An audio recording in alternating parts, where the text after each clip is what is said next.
Hello gamers and welcome to Portal64, your gateway to the gaming world. Today we will be talking about just some things that I wasn't able to mention in some of my previous videos, so tune in for that.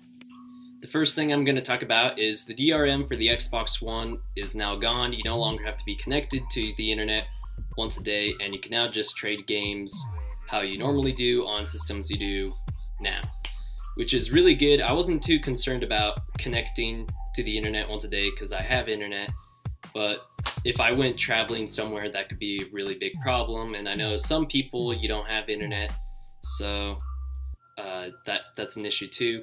I was mainly concerned about lending games because I know me and my friends, we like to do that a lot. We're like, hey, I got the Gears of War, could you want to borrow that? And they're like, oh yeah, sure. So now we don't have to mess with, like, I have to give up the rights to play it and give the rights over to someone, wait 30 days and all that garbage. I really laughed how PS4 made fun of that at the E3. They're like, how to share a game on PS4? Hand them the disc. Done. I mean, now it's just as simple as that on every system. There's no screwing around. So I'm really happy for that. Thank you. I just wish they would get rid of the Kinect, or like make it so you're not forced to get it, because that kind of affects the pricing, and then also I don't want to feel like the camera's creepily staring at me constantly. I have issues with that, you know? Yeah. I'm not a huge fan of the Kinect. While I'm somewhat on the topic of the Xbox and the Kinect, there is a game that I did not mention in the Microsoft E3 video, but there's a game called Project Spark that's coming out, which I think is really good, and for once this is like one of the exceptions I'll make for the Kinect. Like, basically in Project Spark, it's really cool. You can make your own world, your own village, you can make your own game pretty much, and it seems really fast and easy. Like, they're like, okay, give me a canvas full of mountains, and it showed them a canvas full of mountains, and they could say, okay, now give me winter, summer, spring, any season, and then even a time of day. He's like, give me 4 in the afternoon, and like change the sun position, and I'm like, holy cow. Like, you could go pretty far in depth. It showed them programming a rock to be able to follow him around and help him fight enemies. I'm like, a rock? Like, I just think that's really cool. Like, maybe you could program a tree. I don't know.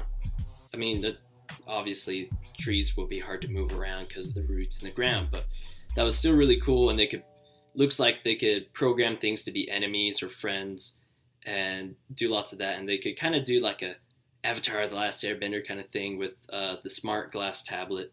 Someone being the second player, they could move the ground and make it shift up and do stuff like that. And I was like, man, that looks pretty cool. And you could upload your own game maps and download them from other people too. So I think that's really great, sharing a community, and that it's a different type of game, of course, but I like it because it really gets into the creativity of the player more as the restricted to what the game already has. You kind of create your own stuff, which is really cool. And I think it could kind of end up with Minecraft, with how people make their own like really cool places in that sort of sense. It might not be as big as Minecraft, obviously, because Minecraft is like on the computer, on PlayStation, on Xbox, and it's on everything.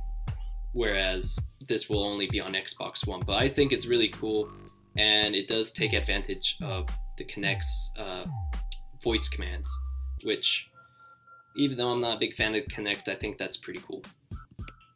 Okay, Infamous Second Son is a game that I am looking forward to. It's on the PlayStation 4. It's the third game to the Infamous series, which, from what I've understood, I haven't played the other two because I don't have a PlayStation. I'm working on that. I'm getting a PlayStation. But it sounds like at the end of Infamous 2, the main character died pretty much trying to get rid of everyone that had powers, but apparently there's like a few left over, and that's what this game's left off. From what I've researched, it didn't really tell much of the story other than these are like the main characters, one of the last few that have powers, and it's going after something. I'm really excited, like, once more is announced on it, and like, especially with his powers, because like, oh, okay, he has the flames and the smoke, and that's just barely scraping the surface. I'm like, holy cow, I want to know more about this game. So it is on my list to research a lot, and definitely I want to play it. It looks really fun, third-person shooter, and you could also do all your awesome powers and do lots of combinations, that sort of stuff. So I really look forward to that. So I could imagine myself just getting bored and just running around in the free roaming world and just messing around. You know, it's fun to mess around with stuff. So it seems like a game that I could really just mess around, kind of like how people mess around in Grand Theft Auto, but in this sort of sense I'd be messing around with superpowers instead of hacking with a cheat code to make a tank appear out of nowhere. So yeah, I really look forward to Infamous Second Son, and I will talk about it a lot more later as more is announced. Alright, thank you guys for watching. I'm trying to make videos a little bit more shorter so they could be more brief, so they're not so time consuming for one, you guys to watching, and then also me when it comes to editing and filming and kind of coming up with how I do it. I admit I am a little behind.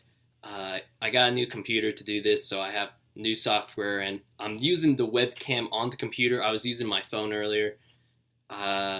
So let me know if the picture quality is better or not, because if the picture quality is better on the phone, I will go back to using that for sure. As you can see, I just used like my dresser right over here to film all the other videos. So that's why you have like a different view of the background and the lighting. I'll work on lighting. I know the lighting's been really bad for this one. So yeah. Ooh, also check out Kyle Cooltron. He does the music for the show. Well, he does the music not for the show.